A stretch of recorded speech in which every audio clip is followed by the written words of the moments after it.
expliquez-nous le PIA de La Réunion. De quoi s'agit-il? On avait prévu 20 minutes. Vous m'entendez, vous me voyez venir. Si on peut le faire en 15, ça serait formidable. Ok. Merci beaucoup. Bonjour à toutes et à tous. On va essayer de tenir le timing en 15 minutes. On a entendu dans les différentes présentations qu'il y avait un levier important pour se mettre au BIM, c'était du temps et de l'argent. Voilà pourquoi les deux CMQ, donc les CMQ sont les campus des métiers et des qualifications, il y en a deux à La Réunion, mais Céline va vous en parler mieux que moi, ont décidé de s'associer pour répondre à un appel à projet national qui s'intitule PIA, donc Programme d'investissement et d'avenir, PIA 3, avec un thème spécifique qui s'appelle Territoire d'innovation pédagogique. Vous voyez le titre de notre projet. Notre projet s'appelle MCENT, autrement dit mieux construire dans un environnement numérique et tropical. La genèse de ce projet, merci, c'était de se dire que, par exemple, à l'IUT, on proposait de la formation continue, notamment sur un outil BIM qui s'appelle Revit. Et on s'est rendu compte qu'à chaque fois, quand on voulait utiliser Revit, il y avait aussi la notion plus générale du BIM qui était de dire qu'il faut faire du management, il faut utiliser des éléments spécifiques pour la réunion. Je pense par exemple aux objets BIM qui doivent être quand même spécifiques avec les caractéristiques spécifiques des matériaux. Et on s'est dit que tout ça s'inscrivait dans une révolution numérique. Voilà pourquoi on est parti sur ce titre qui conjugue donc le tropical, l'appétence au numérique et donc le BIM. On s'est donc associé, les deux campus des métiers, et puis l'Université de La Réunion, représentée essentiellement par l'IUT, mais pas que, et on a répondu à cet appel à projet. Peut-être que je vais laisser Céline parler des deux campus dans un premier temps. Je vais être assez brève, mais en fait, donc, comme vous pouvez le voir, les campus ont des thématiques spécifiques et une couleur. C'est un label au niveau national. On en a deux à La Réunion, mais au niveau national, il y en a 95.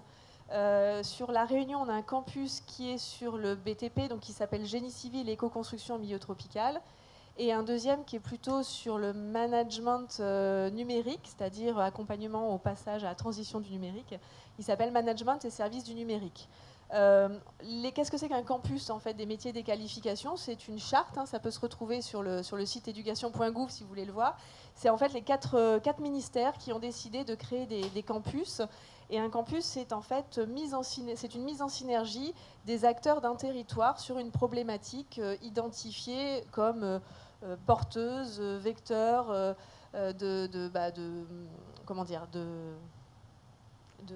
d'action sur le territoire. Donc ici, on a identifié le BTP et le numérique. Il y a comme partenaire et comme membre du campus la région, le rectorat, l'université, les branches professionnelles et puis la DIECT, donc la préfecture. Et en fait, à l'intérieur, d'autres acteurs viennent compléter ce réseau et ça nous permet de monter des actions pour le territoire. Voilà, c'était pour résumer. Alors, on va tout de suite lever le suspense puisque vous avez le petit logo Investir l'avenir, c'est-à-dire que depuis le 6 février, on est lauréat au niveau national. Il y a eu 23 campus des métiers, des qualifications qui ont été classés d'excellence et 12 projets PIA qui ont été retenus au niveau national, dont celui de La Réunion et celui qu'on va vous présenter. Juste peut-être vous dire en introduction également que signataire de l'appel à projet, c'était la région Réunion, le rectorat et l'Université de La Réunion, mais évidemment la DIECT a été associée. Et vous verrez, 38 partenaires ont été associés puisqu'on a levé des fonds locaux à hauteur de 1 700 000 sur un projet pour 5 ans. Et l'État a donc financé le double, puisqu'on est parti sur un projet, on part sur un projet de 3,5 millions pour les 5 prochaines années. Alors, quand on a développé ce projet, on avait des données régionales sur le BTP, des données régionales sur le numérique, vous les connaissez probablement toutes, et il y avait des données nationales qui, quelque part, étaient des indicateurs forts pour développer le bâtiment dans l'outre-mer, développer l'outre-mer, le plan logement, avec une extension d'ailleurs dans la zone OI, notamment sur Mayotte. À partir de là, donc, on a travaillé sur des mots-clés qui pouvaient être quelque chose d'intéressant et on est arrivé aux objectifs du projet. Un des premiers objectifs, c'était de monter en compétences, à la fois dans les techniques. On a par exemple échangé avec la CGSS, on a échangé avec la CAPEB, avec tous ces organismes qui souhaitent qu'il y ait une montée en compétences techniques qui soit doublée par une montée en compétences numériques.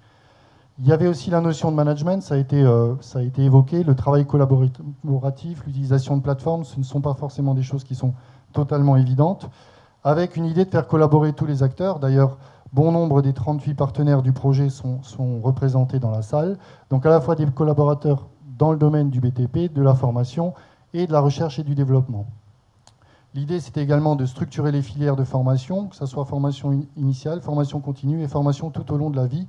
Et on est même parti avec Pôle emploi pour une formation, on va dire, de niveau 0 pour du retour à l'emploi.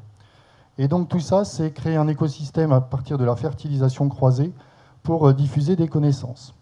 Dans notre consortium actuel, alors ça c'est le consortium qu'on vous présente, c'est celui qui a été qui a été proposé lors du dépôt du projet. Évidemment, c'est un consortium ouvert, c'est-à-dire qu'on attend parmi vous ou parmi d'autres acteurs de se rajouter à notre équipe de travail, puisque vous allez voir, le projet va démarrer mi-année 2020.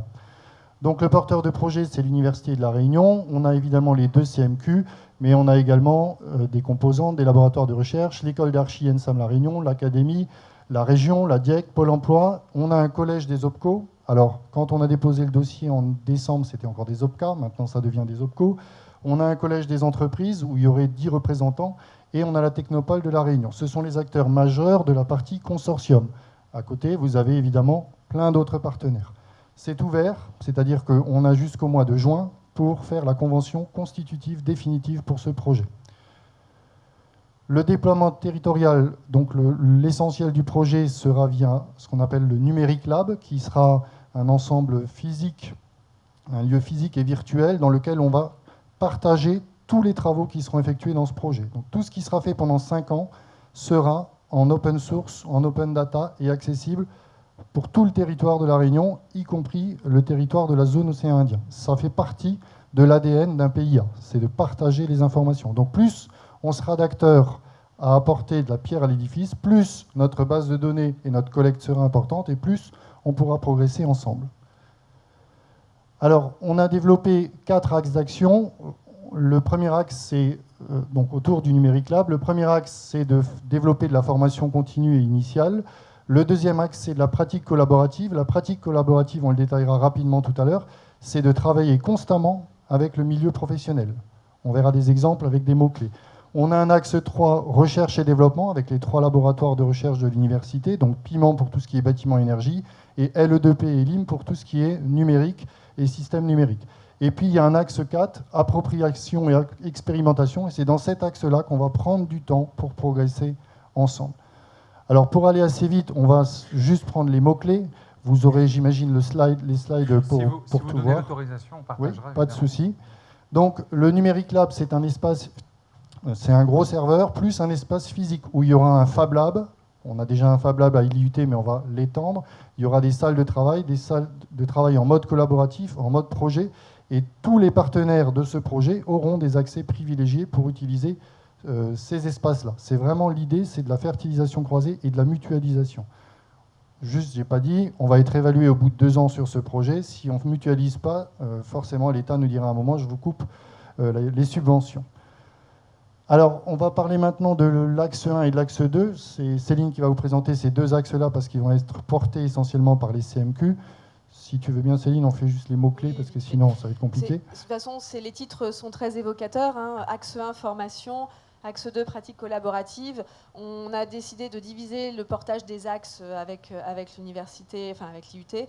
Et donc, en fait, les mots-clés, ce sont d'avoir, au niveau de la formation, d'avoir possibilité d'apporter des tutoriels, du e-learning, des webinaires, des forums d'échange aussi auprès des jeunes et des collégiens, parce qu'il ne faut pas les oublier aussi dans la boucle, d'avoir des capsules vidéo à disposition de tout le monde, et travailler autour de jeux de serious game sur le BIM, en étant aussi bien donc, sur de la formation en présentiel que sur de la formation dans un lieu identifié. Donc vous avez vu tout à l'heure sur la carte, il y a 3 lieux, le nord, plutôt l'est, l'ouest et le sud, et donc d'avoir dans ces lieux possibilité aussi d'avoir de la formation disponible pour y être. Vous pouvez les citer, les lieux? Donc ils sont citer. là, donc vous avez sur le port, vous avez le port.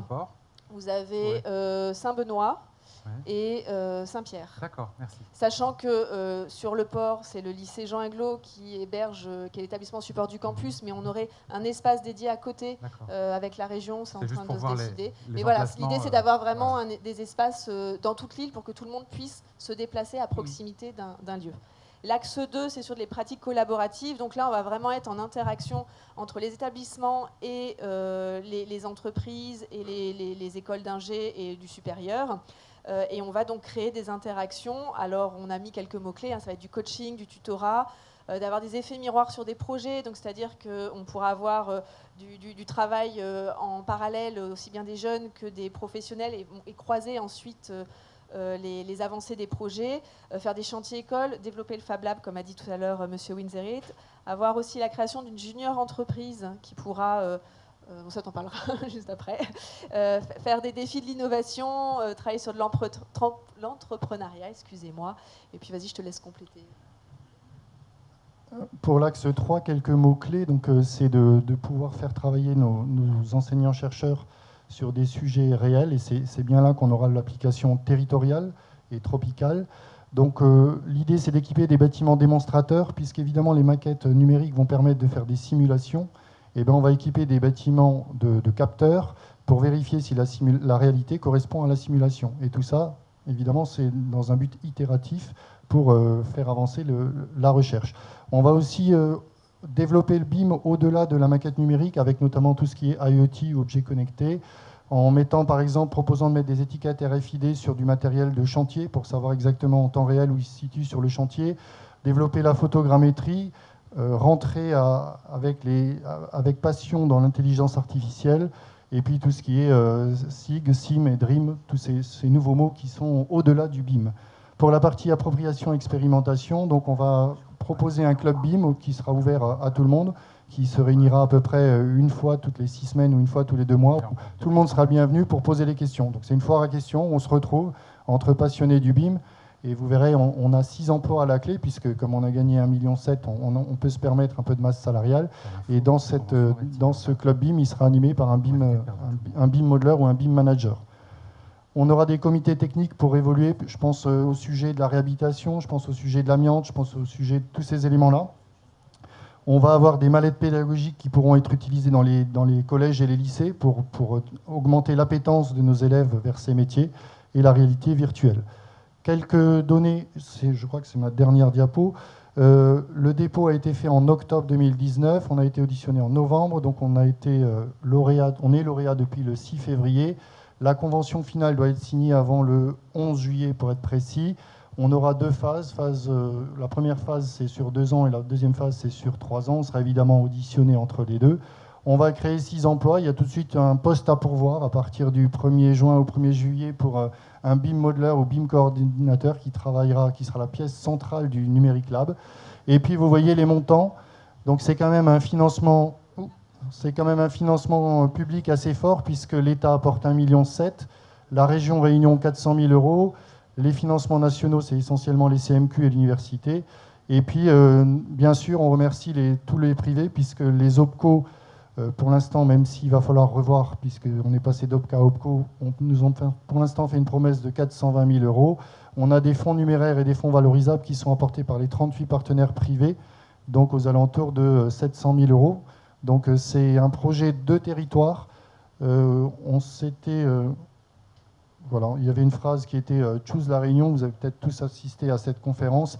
Ça a certainement joué dans l'attribution de ce projet à la Réunion. C'est que les 4 ministres qui ont attribué ce projet à la Réunion avaient envie et ont envie de développer toute cette partie numérique et technologique à La Réunion. Voilà, merci pour votre attention, et on espère que vous ferez partie des prochains partenaires.